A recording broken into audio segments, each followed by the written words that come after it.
അനുദിനമെന്നെ പോറ്റിയിടുന്നവനേ, എന്നും വരമെല്ലാം നന്മയതാക്കി മാറ്റിയിടുന്നവനേ, പറഞ്ഞു തീരാതാരമതേറിയ കരുണകളോർക്കുമ്പോൾ എന്നാവിൽ നിറയും മനവും പാടും സ്തുതിയുടെ സംഗീതം. കൃപയുടെ തണലിൽ അനുദിനമെന്നെ പോറ്റിയിടുന്നവനേ, എന്നും വരമെല്ലാം നന്മയതാക്കി മാറ്റിയിടുന്നവനേ, പറഞ്ഞു തീരാതാരമതേറിയ കരുണകളോർക്കുമ്പോൾ എന്നാവിൽ നിറയും മനവും പാടും സ്തുതിയുടെ സംഗീതം.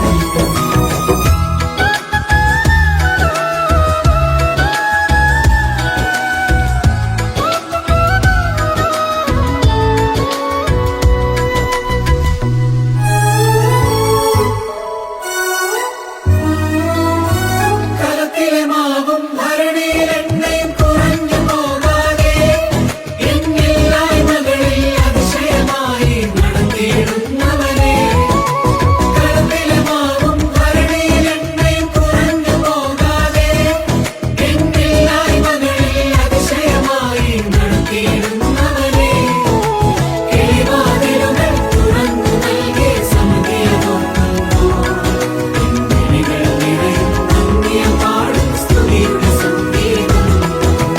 കിളിവാതിലുകൾ തുറന്നു നൽകി സമൃദ്ധിയോർക്കുമ്പോൾ മിഴികൾ നിറയും നന്ദിയ പാടും സ്തുതിയുടെ സംഗീതം. കൃപയുടെ തണലിൽ അനുദിനമെന്നെ പോറ്റിയിടുന്നവനേ, എന്നും വരമെല്ലാം നന്മയതാക്കി മാറ്റിയിടുന്നവനേ. എടി കുഞ്ഞുമോളെ, നീ എന്തോ എടുക്കും അവിടെ? ഈ പണിയൊക്കെ വന്ന് ചെയ്തേ? എന്റെ ദൈവമേ, ആ ഹൗവാമ്മച്ചി എന്തിനാ ആ പഴം കഴിച്ചത്? എന്തോ ആടി ഈ കൊച്ചേ, നീ എന്തോ ഈ പിറുപിറുക്കുന്നേ? ഹവ്വാമ്മച്ചി പഴം കഴിച്ചോണ്ടല്ലേ നമുക്ക് ഇത്രയും കഷ്ടപ്പാട് വന്നത്. അല്ലെങ്കിൽ പഴം പറിച്ചു കഴിക്കുക, കിടന്നുറങ്ങുക, പഴം പറിച്ചു കഴിക്കുക, കിടന്നുറങ്ങുക. ജീവിതം എന്തൊരു സുഖമായിരുന്നു, ഒരു പണിയില്ലായിരുന്നു. ഒരു പഴം കഴിച്ചതൊന്നും അല്ല കാര്യം. ദൈവം പറഞ്ഞത് എന്താണെങ്കിലും നാം അത് അനുസരിക്കണം. അതൊരു പഴത്തിന്റെ കാര്യത്തിൽ മാത്രമല്ല. അതെ അതെ, ഫിലിപ്പിയർ 3:19 പറയുന്നില്ലേ, വയറാണ് ചിലവരുടെ ദൈവം. വിശപ്പിന്റെ മുമ്പിൽ ചിലർക്ക് പിടിച്ചു നിൽക്കാനേ കഴിയത്തില്ല. ഫുഡ് കണ്ടാൽ അപ്പോൾ ഉപവാസം മുറിക്കും. ഏശാവ് ഒരു പായസത്തിന് വേണ്ടി തന്റെ ജ്യേഷ്ഠാവകാശം നഷ്ടമാക്കിയില്ലേ? എന്നാൽ ഡാനിയൽ, ശദ്രക്, മേശക്, അബേദ്നെഗോ ഇവരെയൊക്കെയാണ് നമ്മൾ മാതൃകയാക്കേണ്ടത്. അവർ റോയൽ ഫുഡും വൈനും അല്ലേ ഒരു പേടിയും കൂടാതെ വേണ്ടെന്ന് പറഞ്ഞത്. അതുകൊണ്ടെന്താ, മറ്റുള്ള എല്ലാവരെക്കാളും അവർ ജ്ഞാനവും വിവേകവും ഉള്ളവരായി തീർന്നു.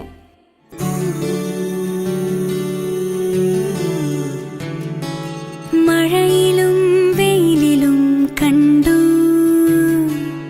ഇരവിലും പകലിലും കണ്ടു, നാഥാ നിന്നെ ഞാൻ കണ്ടു.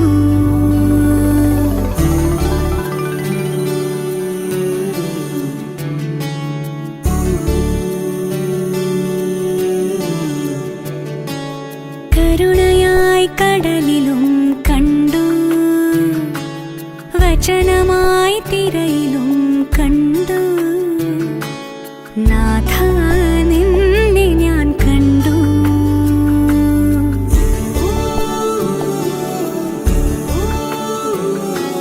കൂരിരുൾ നോവിലും നിടറുമെൻ വഴിയിലും, നാഥാ നിന്നെ ഞാൻ കണ്ടു. യേശുനാഥാ നിന്നെ കണ്ടു. അയ്യോ, നമ്മുടെ തേജസ് നഷ്ടപ്പെട്ടു പോയല്ലോ. നീ എനിക്ക് എന്തിനായി പഴം കൊണ്ട് തന്നെ? ഞാനല്ല പഴം പറിച്ചത്, പാമ്പ് എന്നെ ചതിച്ചതാ.